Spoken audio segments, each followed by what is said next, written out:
Yo, jumpa lagi bersama Cak Didik. Oke ya, ini langsung aja Cak Didik. Lanjutan dari video sebelumnya tetap dibongkar mesin Hiji 250 twin cylinder. Oke, Cak Didik ini mau buka noken as ya. Jadi harus melepas karena ini Cak Didik baut di gear timing ini udah lepas, tapi gear timing nggak bisa lepas dengan enak, masih seret ya. Jadi harus lepas circlip, sama ini ada ring stopper baja ini ya.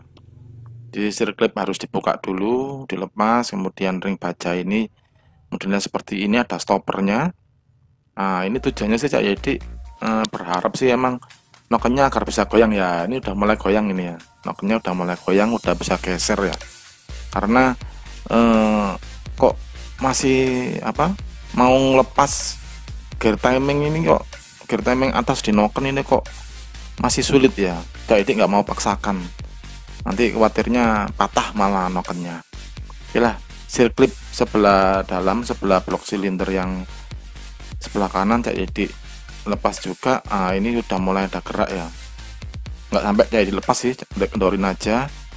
Jadi yang lepas hanya yang sebelah kiri untuk pengunci atau seal clip di noken as. Oke, kemudian nah ini baru bisa terlepas di gear timingnya. Ini mulai rantai kampratnya kendor ya, bener-bener kendor lah. Ini bisa terlepas lah.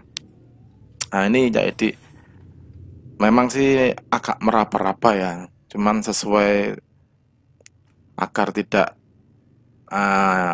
ada kendala yang lain lah, karena spare partnya juga lumayan agak sulit ini.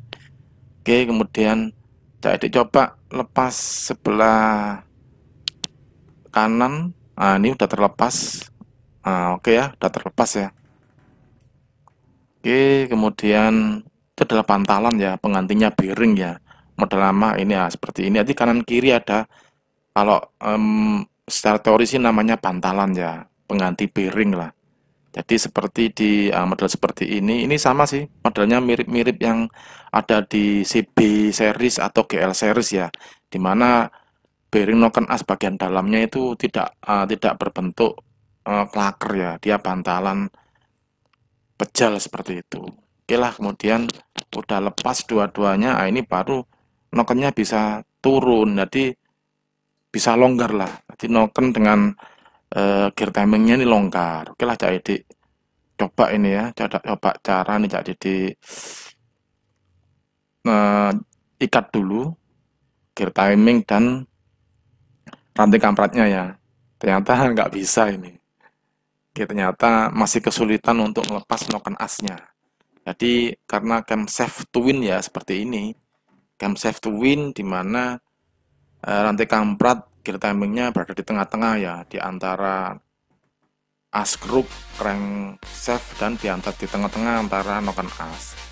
Oke lah, kalau cara seperti ini emang nggak bisa, ini jadi udah coba ya, ternyata nggak bisa ya. Nah ini jadi pakai cara lain. Nah, caranya harus ini ya, jadi rantai kamprat atau rantai ketengnya ini harus terlepas dari gear timing noken as ini. Jadi benar-benar harus dilepas ya, istilahnya rantai ketengnya ini harus terlepas dari gear timingnya, gear centric dari noken as. Oke, ini jadi dilepas, jadi bebarengan lah istilahnya antara noken as dan gear centricnya ini harus terlepas bersamaan. Itu aja sih. Jadi coba ini karena bentuk lubangnya di gear centric ini nggak bulat itu, nggak bulat, bunter ser itu enggak. Oke lah, ini jadi cara ini ya. Nah ini sih emang lebih mudah ini. Nah, ini kan bagian rantai ketengnya, rantai kampratnya udah terlepas bebas ya, untuk menghindari agar rantai ketengnya atau rantai kampratnya tidak jatuh sampai ke crankcase atau ke ruang crankcase. Ini jadi diikat dulu lah, di rantai kampratnya nanti diikat dulu agar aman, tidak sampai jatuh ya. Kalau udah jatuh, wah lumayan ini ambilnya. Oke lah. Kemudian ini baru bisa terlepas enak lah, lebih mudah ngelepasnya. Nah, ini karena kondisi apa bentuknya lubang noken as ini kan mengikuti tonjolan dari bentuknya gear centric, ini lubangnya kan mengikuti kontur atau profilnya bentuk noken as ya. Tuh. Makanya tidak bulat bunterser itu enggak. Oke, jadi ini lepas. Nah, jadi rantai kamprat lepas, kemudian rantai gear timingnya lepas. Oke, noken as terlepas. Ternyata begini caranya ya. Nah, seperti ini, noken as sudah terlepas. Oke, sip. Kemudian ini kan karena kekhawatiran Cak Didik rantai keteng, rantai kampratnya ini, nah ini gear centric, gear timing sudah terlepas, rantai ketengnya Cak Didik harus ikat dulu ya. Ini Cak Didik ikat pakai kabel ke rangka. Oke lah, tujuannya sih biar nggak jatuh gitu aja sih. Nggak jatuh ke bawah itu aja. Oke, kemudian ini stud tensioner, penekan stud tensioner ini Cak Didik lepas juga bisa. Nah, ini ada dua baut, ini baut yang depan, ini baut yang baut luar ya, baut luar yang menghubungkan antara blok silinder dan blok op. Ini kan Cak Didik mau lepas blok op sekalian. Oke, bautnya baut M6, taman ukuran kepala bautnya juga ini pakai kunci 8 ya. Jadi pakai kunci sok 8 ya. Kalau ulirnya sih M6. Oke, lanjut. Kemudian Cak ini yang bagian dalam juga ada. Nah, ini adalah sama. Ini adalah baut pengikat antara blok op dan blok silinder. Nah, ini ada dua ya. Ada dua. Nah, kalau ini sih bautnya baut M6 juga, cuman ukurannya ini beda ya dengan yang luar ya. Kalau yang luar memang ini panjang banget.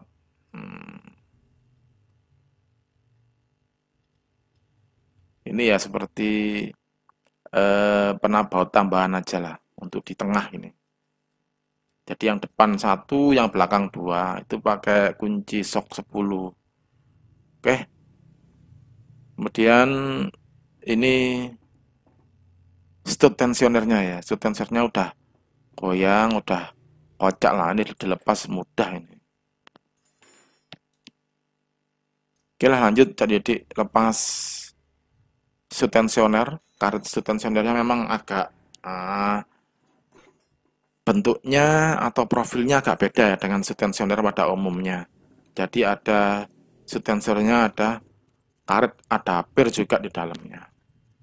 Oke lah.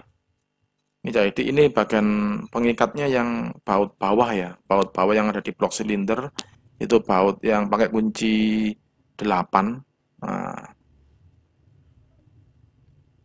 Itu udah mulai terlepas. Ini Cak coba ya, Cak coba mesenterkan kalau nanti cara masukkannya ya Cak coba-coba juga.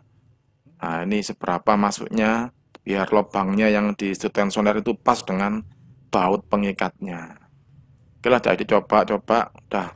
Jadi tahu caranya segini. Baru Cak pas gitu aja. Oke.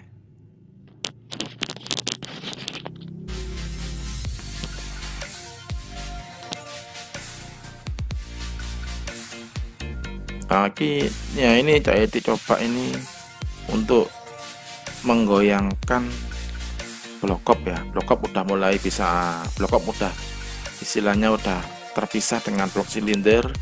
Cak ungkit-ungkit pakai kunci ring tadi. Nah, ini udah mulai bisa terlepas. Oke ya, udah mulai bisa terlepas ini. Sip, nggak ada masalah. Oke lah, ternyata sih blok op nggak bisa terlepas ya, karena kalau diangkat ke atas natap dengan rangka ternyata. Oke lah, Jadi coba cara lain ini. Oke, sampai jumpa lagi di video selanjutnya. Jadi melepas blokop ya. Pas blokop cek piston. Oke, sampai jumpa lagi di video berikutnya, tetap di Sanek HJ 250 cc twin cylinder. Ciao.